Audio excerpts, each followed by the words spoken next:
வயசுக்கு வந்த பிள்ளைய கூட இப்படி ஒழியாதுடா. 5 முறை சாம்பியன் இப்படி ஒளிய வச்சுலடா. விட்டவும் மாட்டேங்குது. உடனே நம்பி ஊருக்குள்ள அவங்களுக்கு வச்சிருக்காடா.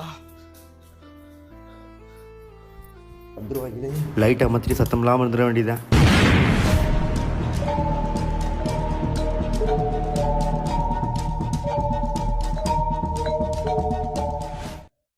ஒளியிலே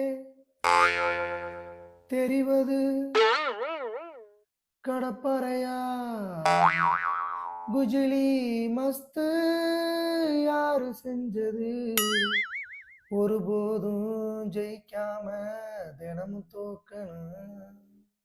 மேட்ச் முடிஞ்சு மாப்பிள்ள. ஆமா மாப்பிள்ள, மும்பைக்காரங்க இன்னைக்கு தீயா அழுகுவாங்க.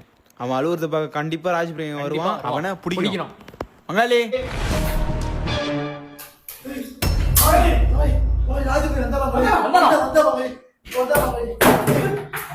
எப்ப